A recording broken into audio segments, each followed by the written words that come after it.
नवासाए रसूल की शहादत के बाद औलाद रसूल को कैद किया गया।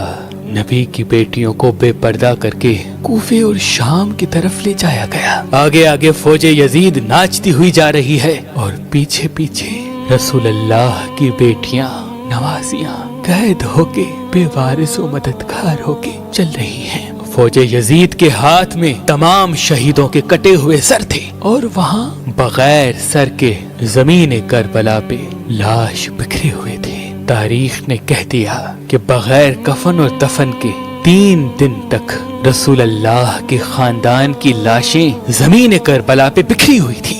बस 13 मुहर्रम 61 हिजरी को जब आसपास के लोगों ने ये मालूम किया कि फौज का पहरा कम हो गया है, चलो नहर फरात से पानी भर के आते हैं। बनी असद की कुछ औरतें जब नहर फरात से पानी भरने लगी तो देखा करबला की जमीन पे लाशें बिखरी हुई हैं। कहीं किसी का बाजू, कहीं किसी का जिस्म। उन्होंने जब इस आलम को देखा तो रोते रोते अपने मर्दों के पास गई और कहने लगी, ऐ रसूल अल्लाह का कलमा पढ़ने वालों, इस जमीन करबला पे रसूल अल्लाह का खानदान था। शायद यजीद की फौज ने उनको कत्ल कर दिया। उनकी लाशें बिखरी हुई हैं, उनके खयाम जले हुए हैं। आओ उन गरीबों को तदफीन करते हैं। उन मर्दों ने कहा, क्या पागल हो गई हो क्या? यजीद ने कत्ल किया है। अगर हम इनको तदफीन करेंगे तो ऐसा ना हो कि यजीद हमारा भी दुश्मन बन जाए। छोड़ दो, कोई न कोई आएगा तदफीन कर देगा। उन औरतों ने कहा, ताजुब है कि तुम अपने आप को मुसलमान कहलाते हो, रसूल अल्लाह का कलमा पढ़ते हो और उनके नवासे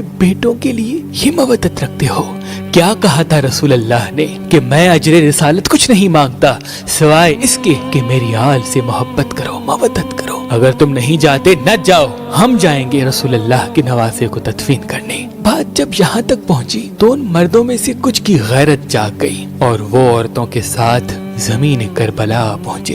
बस उनका जमीन करबला पहुँचना था। देखें कि किसी के तन पे सर नहीं, किसको किस तरह तदफीन करें। उन्होंने सोचा कि एक बड़ा सा खड्डा खोदते हैं और सब लाशों को उसमें तदफीन कर देते हैं। वो खड्डा खोद ही रहे थे कि इतनी देर में मोजज़े से एक घोड़े सवार आया।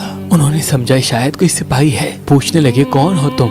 वो घोड़े सवार रो के कहने लगा, मैं रसूल अल्लाह के नवासे का बेटा अली ज़ैनुल आबदीन हूँ। उस जवान को देख के सबकी आंखें भर आईं। इमाम ज़ैनुल आबदीन ने रसूल अल्लाह की अबा बिछाई और जमीन करबला से इमाम हुसैन अलैहिस्सलाम की लाश को चुनना शुरू कर दिया। कहीं से इमाम हुसैन की उंगली मिलती है, कहीं से इमाम हुसैन के जिस्म का कुछ हिस्सा मिलता है, कहीं से पाँव मिलते हैं, कहीं से कंधों का गोश्त मिलता है।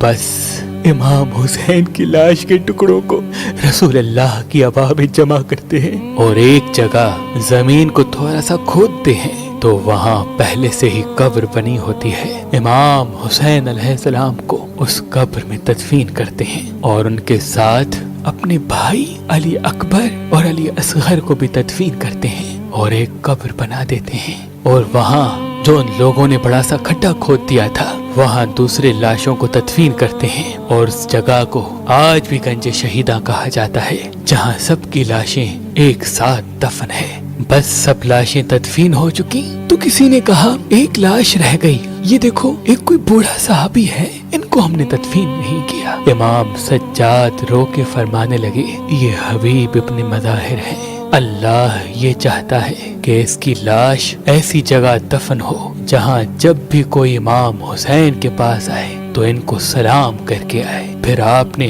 जनाबे हबीब को तदफीन किया। सब जाने लगे तो इमाम सज्जाद ने कहा, रुको, एक लाश रह गई। लोगों ने कहा, अभी तो कुछ नजर नहीं आता। इमाम सज्जाद ने फरमाया, आओ नहर फरात की तरफ। जैसे ही जाने लगे एक बाजू नजर आया और थोड़ा आगे बढ़े दूसरा बाजू नजर आया। बस थोड़ा आगे ही चलना था तो जनाब अबुल फजल अब्बास सलमदार की लाश नजर आई। जनाब गाजी अब्बास को उसी जगह तदफीन कर दिया जहाँ वो घोड़े की जीन से जमीन पे आए। आज भी कब्र अब्बास और कब्र हुसैन एक दूसरे के आमने सामने हैं। सलाम हो रसूल अल्लाह के कुनबे पर, सलाम हो रसूल अल्लाह के फर्जंद पर, सलाम हो उन गरीबों पर जिनकी लाश 3 दिन तक बेगौर कफन रही।